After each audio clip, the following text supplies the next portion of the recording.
Just reading that Jeopardy is going to be two.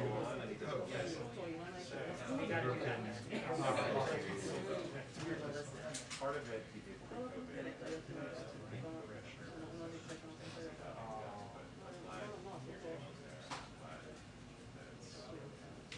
That's awesome. How does he do it? He did a truck. I don't watch it.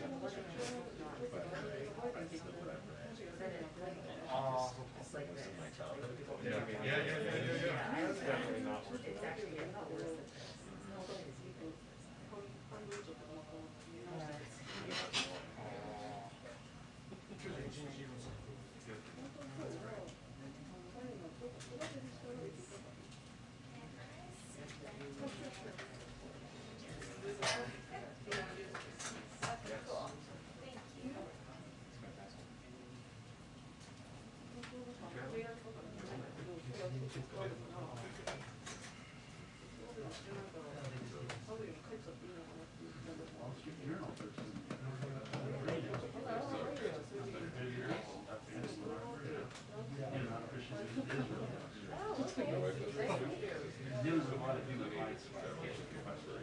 Oh, you are.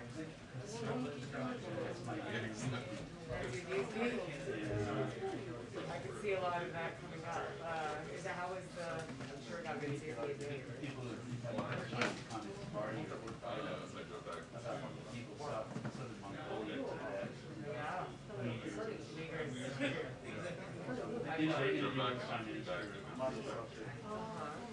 Must be really busy. Next time you do the drive. Actually, the weed really used to be. Yeah, not bad. There is.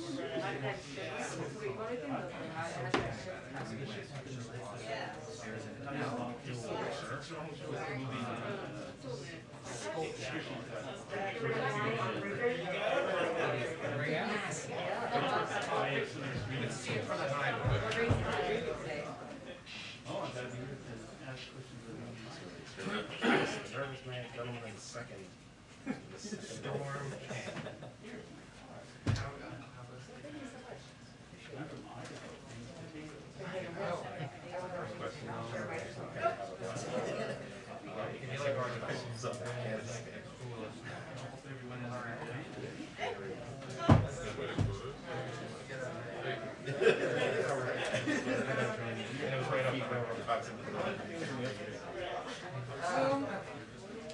Faint, but notable. But that's great.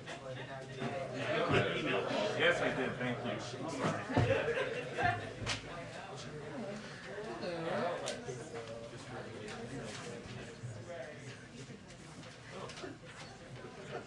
Oh, really?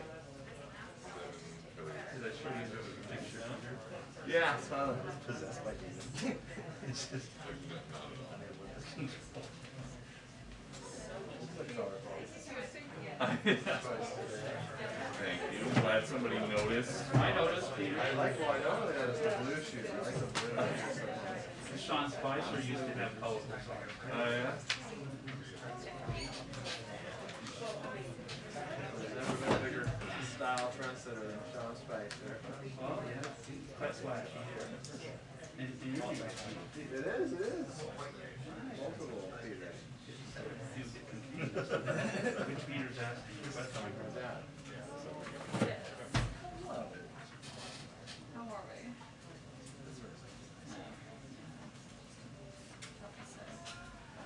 He was a signer.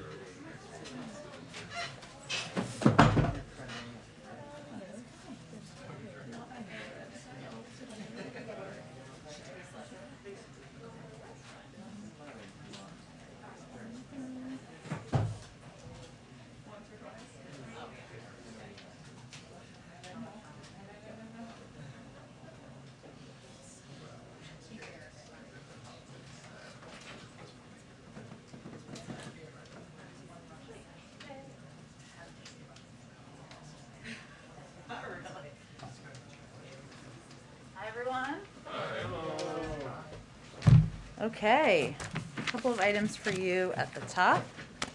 The president has said that the challenge of our time is to demonstrate that democracies can deliver by improving the lives of their own people and by addressing the greatest problems facing the wider world. In keeping with this commitment, this morning we announced that in December, the President will bring together leaders from a diverse group of the world's democracies at a virtual summit for democracy, to be followed in roughly a year's time by a second in-person summit. The virtual summit, to take place on December 9th and 10th, will galvanize commitments and initiatives across three principal themes: defending against authoritarianism, fighting corruption, and promoting respect for human rights. Following a year of consultation, coordination, and action, President Biden will then invite world leaders to gather once more to showcase progress made on their commitments. I also wanted to note that yesterday, Vice President Harris announced that 2.5 million Americans have signed up for health insurance during the special enrollment period the Biden-Harris administration opened just weeks after taking office. That is 2.5 million more people who can now rest easy knowing they're covered, and who join the over 30 million people who have health coverage through the Affordable Care Act. Thanks to the American Rescue Plan, health insurance is now more affordable than ever. Families are saving an average of $40 per person per month. That's nearly $2,000 per year for a typical family of four. And President Biden and the President's Build Back Better agenda that passed the Senate would extend these savings, helping lower health care costs for millions of Americans. There are just 5 days left until the special enrollment period closes on August 15th. Now's the time for anyone who doesn't have health insurance to go to healthcare.gov and find a plan that works for them. Darlene. Thank you, Jen. The President's meeting earlier with CEOs on vaccinations, can you tell us, were there any decisions reached in there in terms of what else the administration can do to encourage people to become vaccinated? And is meeting with companies who are requiring their staffs to be vaccinated, is that a sign that the White House is kind of shifting away from encouragement and, supporting the mandates that corporate America is doing? Is that, in other words, is that a backdoor way of the White House trying to do the federal mandate that you all have said you can't do? It's a front door way of lifting up private sector companies who are taking steps through carrots and sticks, through incentives, and through mandates in some cases to get more people vaccinated and to make sure they're protecting their workforce. I would note that this was intentionally a diverse group of industries, so the airline industry, university systems, healthcare industry, small businesses. We wanted to share the work they're doing and support these efforts. And today is an example of us lifting up the private sector taking steps that make sense, that show that vaccines are safe, effective, and are the best ways for people to re-enter the workplaces safely and also reboot our economy. So that was the objective. I wouldn't say it was meant to be a decision meeting as much as a discussion about best practices, what is working for these industries, and hopefully they can be the models for others. And then just a couple on the Senate. Is there a deadline for when the President would want to see the budget reconciliation bill passed? As soon as he can sign it into law, he looks forward to signing it into law. But we know, as was announced yesterday, the House is going to be coming back next week. They're eager to get to work.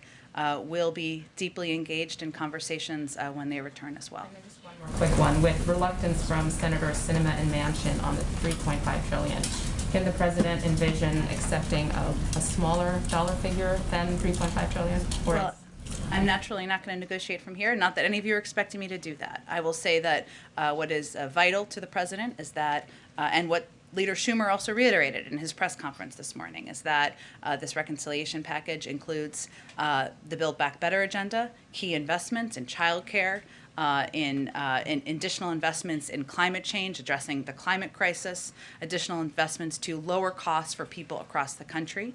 He's certainly expressed a comfort with the 3.5 trillion size, as you all know, and obviously there's a lot of work ahead as we work to gather support for this package. Go ahead. Does the White House know who in Florida made the request for hundreds of more ventilators from the Strategic National Stockpile? Well, I would say, Caitlin, I saw the remarks and comments by the governor and representatives of the governor. I would note that as a policy, we don't send ventilators to states without their interest in receiving the ventilators. I think the most important question here is why would you oppose receiving ventilators when you clearly need those in your state, given the percentage of hospitalizations that are occurring in Florida? Do Do you think it's feasible the governor was unaware that those ventilators were sent to his state earlier this week? I think that's really a question for the governor and his team. And one more question, what is the president's reaction to the jump in consumer prices, and what is his level of concern today, now seeing those numbers with inflation? Well, Caitlin, if you actually look at the numbers and the trends over the last several months, it shows that core inflation was not only below expectations, but it decelerated from last month and even from the month prior. So over the last couple of months, we actually saw it trended downward over the last 3 months, and that is an encouraging sign. We also continue to believe that as the economy turns back on, and as people are, as businesses are starting to move, as the demands start to change in the economy, that there will be transitory impacts as it relates to inflation. Those are projections that have been made, of course, not just by the Federal Reserve, but by CBO, Goldman Sachs, UBS, Moody's, and others. They've also all predicted that that inflation will come down next year, and that those are the projections that we abide by. Go ahead, Jeff. Jen, the question about OPEC. The White House is pressing OPEC to produce more oil. Have you gotten a response from Saudi Arabia about that request? Well, first I would say this is just an outreach that's just happening over the last couple of days, but it's also ongoing and something that isn't new. As of today or even as of yesterday. We've had ongoing engagements, and I know we talked about this just a couple of weeks ago when we were especially concerned, or when there were OPEC discussions with OPEC member countries happening, even though we're not a member of OPEC. So the steps that we were announced this morning, which include, as you referenced, Jeff, National Security Advisor Jake Sullivan putting out a statement about how White House officials are continuing their engagement with relevant OPEC members on the importance of competitive markets and setting prices and doing more to support recovery.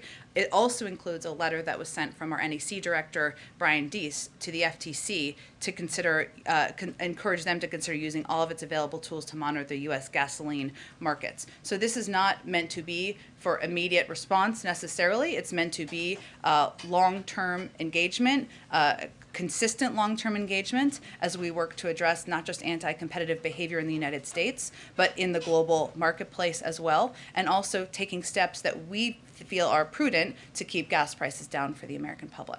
I have a broader question on that theme. How does this White House square a push for OPEC or Saudi Arabia to increase production of oil, which is a fossil fuel, with your climate change agenda, which is basically to get away from fossil fuels? Well, first I'd say, Jeff, that experts have consistently debunked the notion that efforts we are undertaking to transition to net zero by 2050 and a clean power sector by 2035 are related to domestic production at home. I would just note, I know that wasn't exactly your question, but I wanted to get that in there. Our view is one that there are steps OPEC can take. What we're raising here is we've raised in the past production and the need to increase production, as you've said, to make sure we have that available to help address the price of gas. We also are talking, though, most importantly, about competition and about ensuring that pricing on the global market is something that is aligned with what is fair and what is competitive as well. So we're talking about a number of steps, not just one, but I'd also note that we know that they have supply that's available that can be accessed, and that's what we're really referring to here. One other foreign policy question. Is the White House or the U.S. supporting Canada in any way with its back and forth with China about two people, one who's been convicted to death for drug smuggling and another who's been sentenced now to 11 years for spying? We have spoken out about this in the past, and I believe the State Department has. I would certainly point you to them on any particular comments. New comments, I should say. Go ahead. Thanks, Jen. On Afghanistan, last month the administration shared that the objective was to get individuals who are eligible relocated out of Afghanistan in advance of the U.S. troop withdrawal at the end of August. Given the speed of the Taliban offensive, is that still the timeline? It continues to be. We continue to work to expedite that to ensure we get SIV applicants who are eligible out of the country, both to Fort Lee, our base here in the United States, and also to third-party countries. But there have been a number of flights that have already been conducted, already been implemented, and we're continuing to work to expedite moving these applicants out of the country. And one more on that, the administration's view has been the Afghan forces have what they need. They've got the equipment, they've got the forces to fight back. But the Taliban now controls about 60% of the territory in Afghanistan. Isn't it clear that the Afghans at this point don't really have control? Well, I think our point here is, Stephanie, is that we will continue to provide close air support, making sure that Air Force functions are operable. We will continue to resupply their forces with food and equipment, pay all their salaries. In addition to all of the assistance we've provided over the last 20 years, I'd also note, and this is a question that came up yesterday, that the train, advise, and assist approach that we have been implementing and the range of assistance we've provided was done in coordination with military leaders, and the implementation and designing of that plan with military leaders and civilian leaders in Afghanistan over the last several years. So our larger point here is ultimately the Afghan National Security Defense Forces have the equipment, numbers, and training to fight back. They have what they need. What they need to determine is if they have the political will to fight back, and if they have the ability to unite as leaders to fight back, and that's really where it stands at this point. Good question. That air support is supposed to end in the next few weeks. That U.S. air support. What happens after August 31st when those 600 troops are still there trying to protect the U.S. Embassy and the airport, and that air support is gone? Will that be looked at again to continue it, or what happens from there? It's a good question. I don't have any update on that for you at this point in time. I will note that the president still made an extensive request for assistance, security assistance, humanitarian assistance, different from your question, but still relevant for Afghanistan in his FY22 budget. So our assistance, our partnership does not end. I understand you're asking specifically about support, air support, but he made a significant request and certainly will continue to work to get that money through and to the Afghan leadership. Go ahead. Thank you. The fact that this Summit on Democracies is virtual in December, is that an indication that most global diplomacy this fall may be conducted virtually and not in person?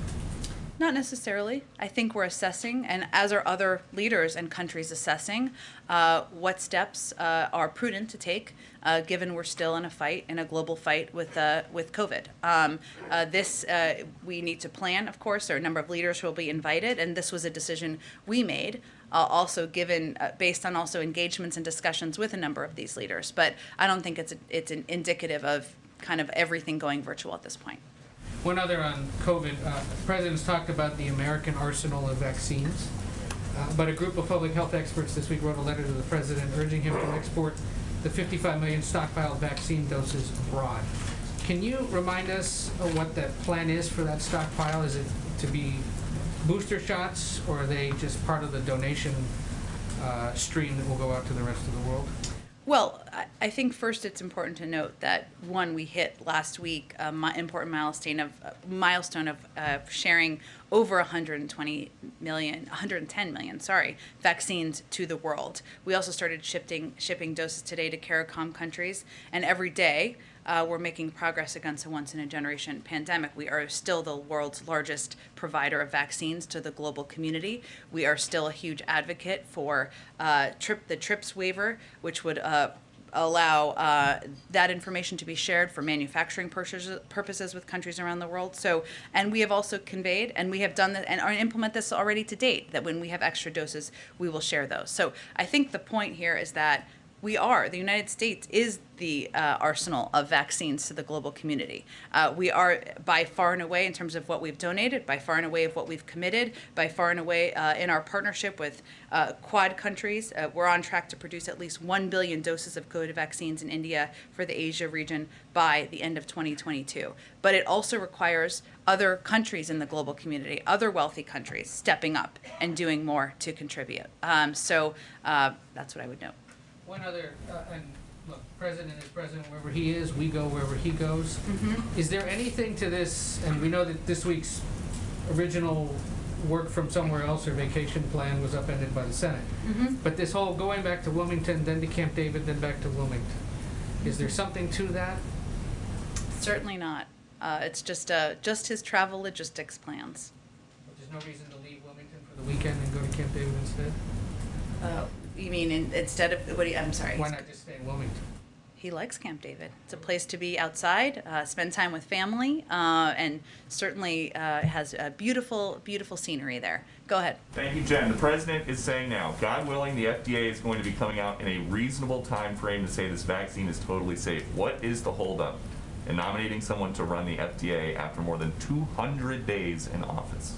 I know it's like 2:04 at this point in time. 204 days. Certainly, I will say, and the president was asked this question yesterday, that he wants to name someone who's qualified, who's ready to lead the FDA. It is a priority for him. He's also not going to take a step to put forward a nominee before he's found exactly the right person. I will note that it is a place that is filled with talented, experienced scientists, data experts, career staff who are certainly running the FDA effectively. Okay, and as the president tries to reach unvaccinated Americans, has there been any thought given, looking back, to the possibility that he may have created some vaccine hesitancy when last year, around this time, the previous administration was rushing to get a vaccine authorized, and the now president said, I trust vaccines, I trust scientists, but I don't trust Donald Trump, and at this moment the American people can't either. Well, I think it's safe to say he still doesn't trust Donald Trump, so that hasn't changed. But he does trust scientists, he does trust data experts, and he does trust the people leading the CDC, the FDA, which is the gold standard of approval for vaccines. I'd also note, because this question often comes up, that the president has repeatedly given credit to scientists and experts from the prior administration, even as recently as just a few weeks ago, for their role in moving the vaccine forward. Yes, but at the time when Donald Trump is out there saying we're going to have a vaccine in the next couple of weeks, next couple of months, and Joe Biden is out on the campaign trail saying don't trust Donald Trump, did that create any kind of vaccine hesitancy? Not that we've seen in the data. I would note that at the time, just for context, the former president was also suggesting people inject versions of poison into their veins to cure COVID. So I think that's a relevant point. And Joe Biden, then vice president, was saying we got to wait until something is fully authorized, and it's still not. Well, the FDA works on the timeline of science. At the same time, we've also seen tens of millions of people's lives saved who have gotten the vaccine. That data is clear across the country. Go ahead. Back on Afghanistan, Jen, the president made his view clear yesterday that he doesn't regret his decision, but a U.S. intelligence official is telling CBS News that Kabul could come under pressure in a month or two, and if that happens, the entire Afghan government could collapse in as little as 90 days from today. Does the president dispute that assessment, or does he accept it as the likely outcome? Well, we don't rely on anonymous assessments. We rely on the intelligence assessments made by the U.S. government. They have put out public assessments, which certainly we stand by. We are closely watching the deteriorating security conditions in parts of the country, but no particular outcome, in our view, is inevitable. We will continue to coordinate airstrikes with and in support of Afghan forces, and as the president made clear, Afghan leaders have to come together, and the future of the country is really on their shoulders. Let me ask you, the Taliban is clearly on the march. Your objective is to have a negotiated political settlement. What gives you confidence that the Taliban is interested in that? Well, the Taliban has to make an assessment. One, we have also said that there's no question that the Afghan National Defense Security Forces would be strengthened, as would the Afghan political leadership, if they were to have more success in fighting back. There's no question about that. We're not hiding from that in any way, shape, or form. The Taliban also has to make an assessment about what they want their role to be in the international community. And I know that Ambassador Khalilzad made comments when he was at the political negotiations yesterday, making clear that the international community is going to watch closely how the Taliban behaves. They have a range of tools in their arsenal as well to take steps should they choose. Are you aware of any safeguards for American materiel that may fall into the Taliban hands as they continue to take over more land in Afghanistan? Well, we certainly take that risk seriously. It is a concern of ours, as it would be in any war zone where we've provided assistance. We did take steps to retrograde some of the equipment over the past several months in preparation for that possibility, but we do take that seriously. We watch it closely as well. Go ahead. Across the country right now, as we know, a lot of companies are trying to make decisions on their return to work dates. What, if any, decisions has the president made about when the federal workforce needs to be back in the office? Where does that stand for federal employees? Well, we've already brought all of the White House employees and on the executive complex back to work.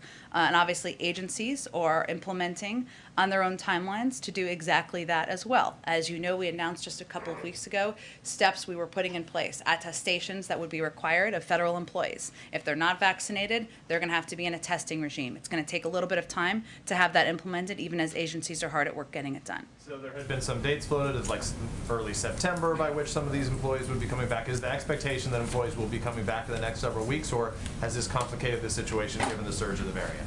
It has not complicated. We've put in place specific guidelines and specific requirements from the federal government. We also trust that each agency is going to have their own implementation plan for how they can have in place a testing regime in order to keep their workforce safe. We'll follow up on this when we talk to the COVID-19 response team in the next opportunity, but what is the assessment that the White House has received in terms of the projection for when this Delta variant would reach its peak? When should we anticipate that that would happen? What, if any, preparations are being made in anticipation of that time? Well, I certainly do encourage you to ask our scientists, as I know you will.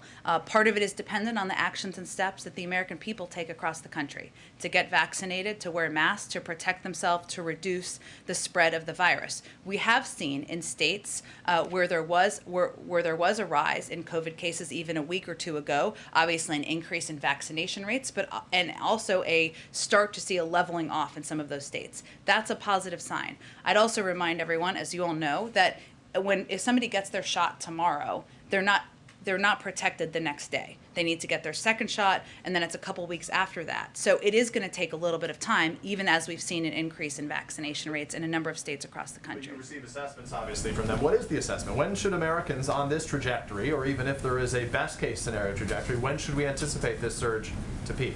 Well, again, I encourage you to ask our scientists and our experts who are tracking exactly that, an important question. But it is also dependent on the steps that we are taking and people across the country are taking to get vaccinated and protect themselves. In the near term, are there conversations about the potential for field hospitals, much the same way that you produce mass vaccination sites in some places? Some of those states right now don't have sufficient resources to care for the number of hospitalized individuals. Are those conversations taking place? We are in touch with every governor, and we have offered assistance, federal assistance, strike forces. Every state needs something different. And states that have higher rates of COVID obviously need even more assistance. And we are prepared to provide any kind of assistance that's going to help stem the flow of the rise of the virus. Finally, I know you'll tell us. So, simple question. Has the president spoken to the soon-to-be governor of New York yet, Kathy Hochul? Not yet, but we expect him to do that in the coming days. What message does he communicate? What message would he want to share publicly with the soon-to-be first female governor of the state of New York? Well, I'm sure we'll do a readout after the meeting, but I will tell you that he would convey to her, I'm looking forward to working with you, with her to continue to get the pandemic under control, to put the people of New York back to work, and to move forward as a federal and state partners. Go ahead. Hey, thank you. Can I go back to the OPEC announcement Sure. this morning? The timing, of course, in the hours before the CPI announcement kind of lends an impression or a question of whether there's a domestic political lens for you. What, if any, tools do you have to pressure OPEC other than, a letter from Jake Sullivan to actually take steps to increase production? Or is it just the U.S. sort of doing it for political benefit? Because that might be how they view it. Right? Well, we don't see it through a political lens. We believe that, one, the president's role in addressing competition doesn't stop at the border's edge. And while we encouraged OPEC, as you know, I know you covered this closely, to take steps, or OPEC countries to take steps to increase supply back several weeks ago, we believe this needs to be a continuous and ongoing conversation, and we need to elevate this issue in public and certainly in the global community. It's just one step in our toolbox to continue to keep prices down for the public. Is there anything domestically that the U.S. would consider to do to incentivize increased production here? Well, I would also note that our NEC director, I should say, sent a letter to the FTC as well, encouraging them to consider looking at available tools to monitor the U.S. gasoline market. As you know, what we've seen, this isn't the first time this has happened, but even as oil prices go down, gas prices take a longer time to come down. Now, gas prices are still aligned with where they were back in 2018, but we know this is going to be, and they often go up in the summer. We've seen that trend over and over again. But this is a long-term issue, and we want to send the clear message that we are going to take steps, whether they are using the bully pulpit or otherwise, to make sure we are going after anti-competitive behavior. But that is a different question than increasing production. You're asking OPEC to increase production. Is there anything the U.S. producers can do to increase production, or the U.S. the administration would consider doing to make more U.S. oil? Well, that wasn't an ask we made. The point we've made in these communications is that we do have the supply. We're not making a supply question here, or we're not posing a supply question domestically. Obviously, OPEC has its own unique role on the global marketplace. But we do also think that there should not be any price gouging at the pump when there is available oil. So that is what we are highlighting and marking out there. Thank you. Go ahead. Thanks so much, Jen. Ken Salazar was just confirmed as ambassador for Mexico. He's just the first ambassador for a country to be confirmed. Is this something that the president is concerned about? What is the White House doing about kind of the slow pace of confirmations of ambassadors?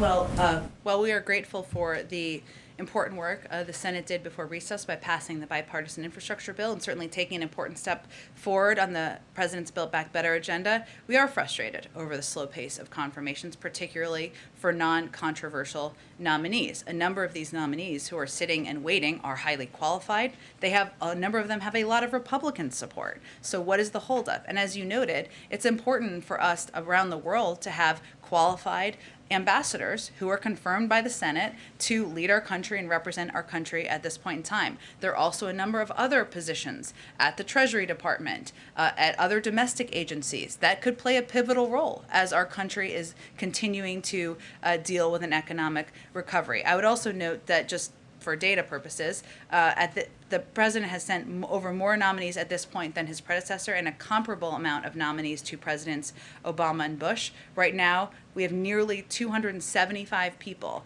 we've nominated pending confirmation by the Senate, a number of them who have strong Republican support as well. Now, a few of the recent nominations last week were donors. The president, during the campaign, promised to put diplomacy back in the hands of professionals. What is the makeup that the White House is kind of shooting for in regards to percentage of political versus career diversity? How are you balancing that, those political appointments of donors, especially after some diplomats feel after 4 years of Trump and the withdrawal from the world, there should be more career people?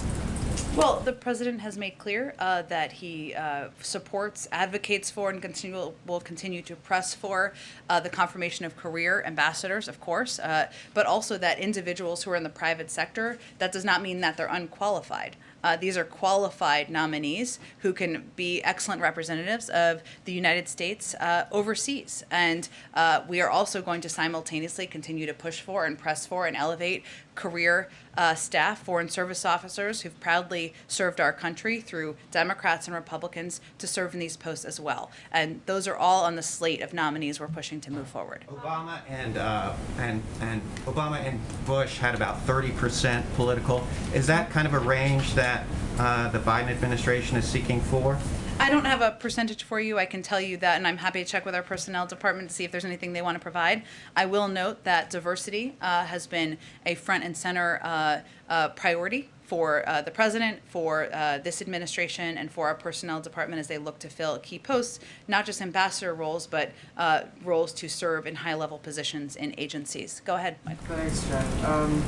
It's the 40th birthday of Austin Tice, a journalist who went missing in Syria 9 years ago this week. And his family put out a statement today. I was going to read just a short portion of it for you. We are now imploring a third president to communicate to his administration that Austin's secure release and safe return is a priority. There are many capable people working in our government who are eager to see Austin walk free. They must have President Biden's authorization for significant and relevant diplomatic engagement with the Syrian government. what has the president done, publicly or internally, to communicate that this is a priority? And when will we hear from him directly? Well, I would note that first this week, as you noted, marks his 9th year in captivity in Syria. I talked about the detainment of Austin Tice when I was in a prior administration 2 administrations ago, and that tells you how long his family has been waiting. We'd certainly reiterate our call for Syria to help release Austin Tice and every U.S. citizen held hostage in Syria. We are committed to following all avenues and talking to anyone who can help with Austin's release and return home. We don't speak about those publicly because that's not in the interest of the outcome. But we are committed to working on do it using every tool in our disposal to bring Austin and all hostages held in Syria home. I just want to follow up because it seems as if there's a feeling that there needs to be an explicit directive from the president, whether it be publicly or privately. He is directing Syria to release Austin Tice, and we are using, and he has asked his government to use every tool and tool of engagement available to bring him home. Go ahead. Thank you, Jen. I've got 2 questions, one domestic and Jake, one it's your birthday today. You noted that for me. Yes, it is. Happy birthday. Thank you, and let me wish you back happy Infrastructure Week. Okay, same. We all get cakes, so it's good. So, one quick question about infrastructure. With the infrastructure bill just having passed overwhelmingly in the Senate and headed for the House, is there anything the American people should anticipate in terms of the next big push for bipartisan legislation? Well, the door to the Oval Office is always going to be open to bipartisan work, bipartisan engagement. There is work that we expect to proceed in the fall, including work on CHIPS legislation, helping to address issues in our supply chain that are impacting American workers, American companies. We certainly believe that Congress should follow historic precedent and raise the debt limit, as they have 3 times during the former president's administration and 80 times overall. And there are issues that have historically received bipartisan support, including on immigration, including on steps to make our workforce more competitive, address our competition with China. So there's a number of opportunities. We look forward to seeing what openness there is on the other side of the aisle as well. Go ahead. I think we got to keep going. Go ahead. 46 Republican senators have now signed a letter saying they will not vote to raise the debt limit. So what is the White House's kind of plan from here? What conversations are you having with Congress to make sure the U.S. doesn't default on its debt? Well, I would say we are making absolutely clear that raising the debt limit is something that has been done historically 80 times in a bipartisan fashion, the vast majority, more times under Republican presidents than Democratic presidents. And when we're talking about what debt we're dealing with here, most of it, 99% of it, I believe, existed before President Biden took office. So we understand what their public comments are to date. Congress will return in September, and certainly we know the private sector, that former leaders from both sides of the aisle are eager to see Congress raise the debt limit and not face default. So is passing this through regular order not in reconciliation? Is that a red line for the president? I'm not here to set red lines. I think there's a standard precedent we're looking for Congress to follow. Go ahead. Go ahead. I appreciate it. There's still roughly 2,000 inmates who were released to home confinement through the CARES Act. We've reported that the Biden administration deemed that the Trump administration was correct in interpreting that that authority would basically end at the end of the pandemic. Would the president prefer issuing clemency to those inmates, seeing a legislative fix that would keep them on home confinement, or is he okay seeing them return back to prison, most of them? Well, I saw your reporting. We all did, of course. We are working hard every day to reform our justice system in order to strengthen families, boost our economy, give people a chance at a better future. As part of this, the president is deeply committed to reducing incarceration, helping people successfully reenter society. And he has said too many people are incarcerated. Too many are black and brown. And he's therefore exploring multiple avenues to provide relief to certain nonviolent drug offenders, including through the use of his clemency power. I don't have anything to preview for you today, but he is again looking at a range of avenues. Oh, go ahead. Also, the gallerist managing, who has been tasked with ensuring the buyers of Hunter Biden's artwork remain anonymous. He said that Hunter will be attending his opening as well next month. and has said friends and families will be attending as well. Does the President or First Lady plan on attending that opening? I'm not aware of plans for them to attend. Go ahead, Rachel. On the nominations again, I know that Secretary Blinken called for the nomination of Deborah Lipstadt as Special Envoy to combat anti-Semitism last week on the Senate Foreign Relations Committee. What kind of communications has the White House had with the Senate Foreign Relations Committee on her nomination and on others as well? We've been in close touch with the Senate Foreign Relations Committee, as well as a range of leaders in the Senate, about our desire to get qualified nominees confirmed. I'd note that I gave the number earlier, 275 nominees, qualified, experienced, many of them former public servants who are eager to serve our country around the world and in the United States, are waiting. They're ready to serve. They're ready to be in their roles. Some of them are international, some of them are domestic, and many of them have broad Republican support. I'd note there's also been a significant amount of outreach from the State Department on these nominees. I'd certainly point you to them to outline the specifics of that. Go ahead, Patsy. Thank you. I have a question on the Democracy Summit, but first, before that, I have two foreign policy questions. So Amnesty International released a report today documenting systemic rape and sexual violence against girls and women in the Tigray region in Ethiopia. How do you respond to that report? And does the administration plan to do more to help stop these atrocities?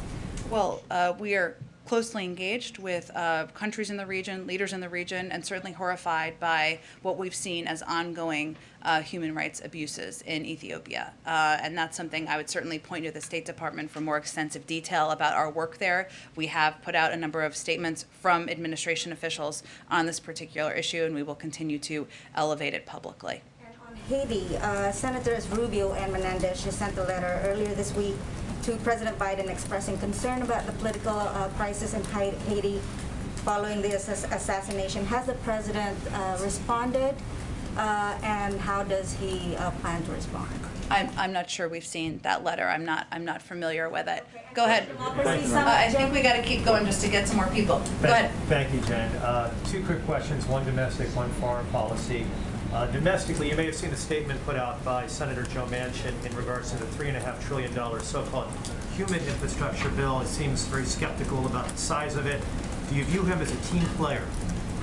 Absolutely, and a key partner to the president in moving our agenda forward. I did see his statement, or we all saw his statement. I'd note that I think he's confounding a couple of things in there. One, the Build Back Better agenda could also be called the cost-cutting agenda for working families. Build Back Better sounds better, but what it will actually do, and we have a report that just went out or should be going out from CEA and OMB, it makes clear that a big outcome, a big impact of the Build Back Better agenda is lowering costs, bringing down costs on childcare, healthcare, prescription drugs, preschool, cost of college, commuting, even household expenses.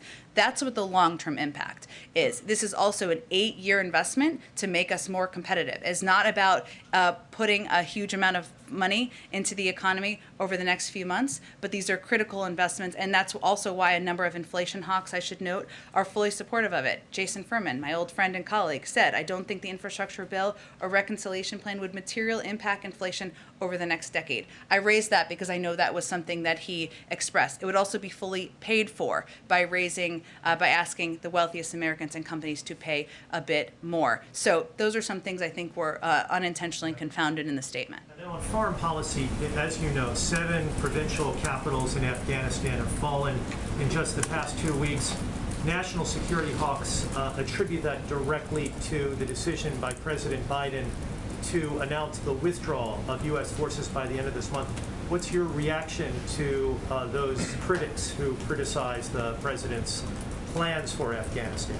I think our reaction is the president, every commander-in-chief and president has to make difficult choices about what's in the national interest of the United States. And when he gave his speech just a couple of months ago, delivered a speech outlining why he was making this decision, he touched on a couple of pieces. One, we've been at war in Afghanistan for 20 years. and it is far long past time to bring troops home. 2, our counterterrorism threats have changed.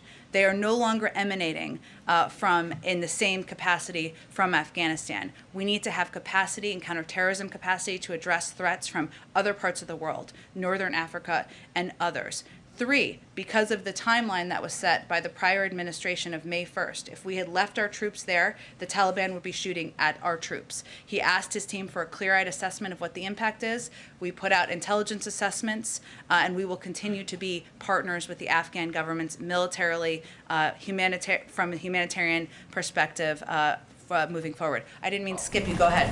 No, you're fine. Back to the Senate, which recessed without taking any significant action on voting rights. And I think Mitch McConnell said something akin to, it's not going to happen tonight, and it's not going to happen when we come back. What, if anything, is the White House doing to sort of push the issue forward over the next month? Well, I would say first that Leader Schumer made clear that he disagrees with that assessment, and he is the leader of the Senate. So he has indicated that he wants to continue to press for voting rights on legislation and moving things forward. I expect you'll see a comment from the president on this particular issue and his ongoing commitment to addressing voting rights and making sure we are protecting and defending people's fundamental rights as well. As you noted, the Senate will return in September. We will stay at it in this fight. We will continue to work with officials around the country, with activists, and with legislators to move legislation forward. Go ahead. Just curious if the president is following the recall election in California, how concerned he is about the vote, and whether he is considering getting more involved to potentially engage Democratic voters that polls show are less enthusiastic about casting ballots. I wouldn't say he's following it particularly closely in the sense that he's got a lot on his agenda, but we certainly support Governor Newsom and have worked with him on a range of key issues, whether it's the pandemic, addressing wildfires, growing the economy, and look forward to continuing to do so. Will we see the president potentially make a statement or, some other show of support for him in the final days? He supports him. I don't have anything in terms of additional steps to preview for you. Go ahead. What is the White House reaction to the Hyde Amendment being included in the $3.5 trillion budget resolution? I don't think I'm going to negotiate from here. The president's position on Hyde is well known, and we've stated many times publicly. I think we're going to move on. Go ahead. Go ahead, Joey. Go ahead, Joey. Go ahead. I think we're going to move on so we can get to more people. Go ahead. It doesn't help to scream over people. Go ahead. Thanks, Jen. I appreciate it. Just going back to the Senator Manchin statement, you said he, quote, confounded a couple of things when he raised cost concerns with the $3.5 trillion price tag. Does that mean for now, I know we've asked you about this a couple times, but your position, the White House position right now, is that it needs to be the $3.5 trillion price tag, and that you're not budging on that figure and you're digging in on that figure? That's not what I was saying. I was responding to, although the president is certainly comfortable with that amount, his priorities are ensuring that the Build Back Better agenda, that additional investments in protecting our climate, bringing down the costs of childcare, of healthcare, of education for the American public is included. He's spoken to that before. There's going to be a negotiation moving forward. What I was speaking to is the fact that the Build Back Better agenda will actually bring costs down over the course of time. It's also a plan and a proposal that is fully paid for. It is different from the American Rescue Plan emergency funding that was passed in order to address dual pandemics. So I was just clarifying some of the specifics that were raised there. Go ahead, Ebony. Tomorrow, Representative Norton, along with several other progressive groups, are going to be having a rally, but also delivering a petition with thousands of names to the president to ask him to come out and still speak on the filibuster. And while we know what the president's stance is today on the steps of the Supreme Court, you had family members of John Lewis talking about how the president has stomped so much on the filibuster, speaking more than 300 times, but less than 50 when it comes to voting rights. Is there anything in his schedule where we can see where the president is going to be making the same type of effort he is doing with infrastructure on voting rights?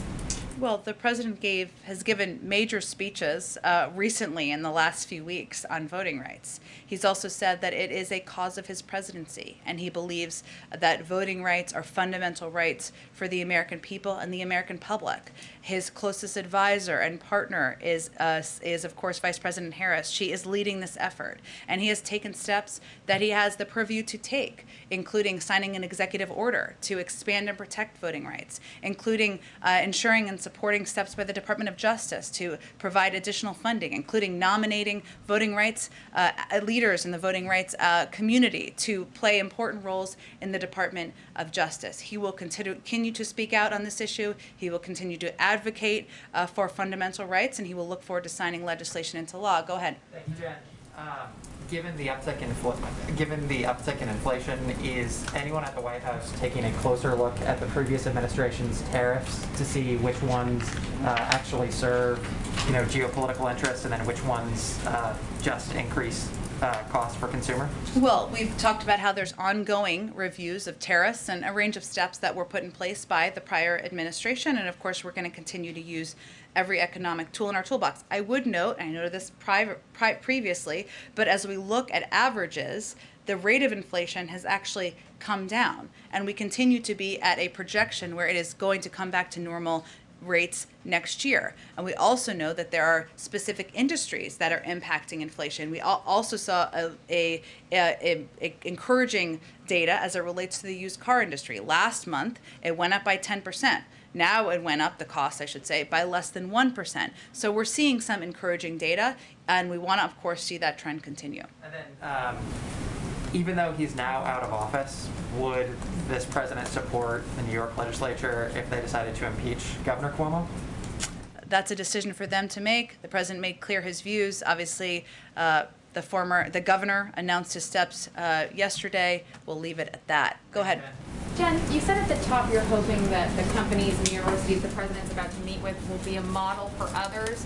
So is the president's official position that all companies in the private sector should have vaccine mandates for their employees? The president's position is that every company should take a look at how to protect their workforce, and that there are going to be different carrots and sticks that can be used by different private sector entities. Even these industries that are represented today have taken different steps. He's lifting up them as examples of models of what works, but there are different companies will take different approaches. Is the president disappointed in other airlines that haven't taken the steps that United has?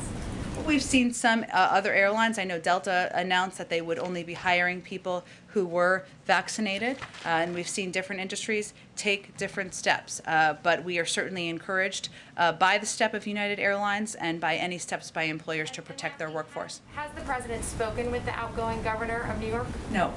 Go ahead. Thanks, Jen. Just a follow-up on mask mandates. Yesterday when President Biden was asked if he has the authority to intervene in states like Texas and Florida where they are banning mask mandates, he signaled that the administration is looking into it. Can you provide more clarity on what the president meant and any avenues that the administration is exploring to intervene in states? Sure. What he was speaking about, and I think he gave a little bit of context on this, was that we're looking into ways we can help the leaders at the local level who are putting public health first continue to do their jobs. Keep students safe and keep students in school. That's something our Department of Education and others are looking at. I just don't have anything to preview for you at this point in time. To follow up on the debt ceiling, does the president believe that he can unilaterally raise the debt limit through an executive order if it was under emergency circumstances? The president believes that Congress should act to raise the debt ceiling as they have 80 times in the past. He asked his lawyers if he could raise the debt limit. He believes Congress should and will act to do it. Go ahead. Thanks, Jen. I wanted to... Oh, did we? Okay. Go ahead, and then we'll go to you. Okay, great. Thank you, Jen. Two questions. The Biden administration has already delivered 20 million vaccine doses to 26 countries in Africa from the pledge the president made on May 17. And Africa also expects to receive a significant portion of doses from the pledge the president made at the G7 on June 10. But with only 1.7% of people vaccinated in Africa and the Delta variant killing so many people, is the president considering scaling up vaccine donation from the G7 pledge?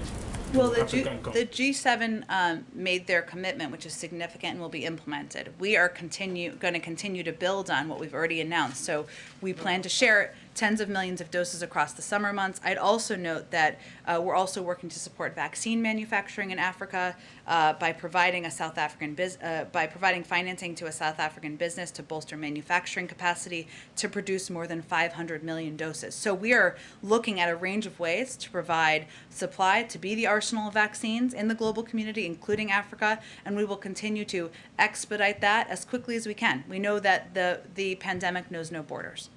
On Guinea, is the White House doing anything to support Guinea to contain the Marburg virus disease that was identified there?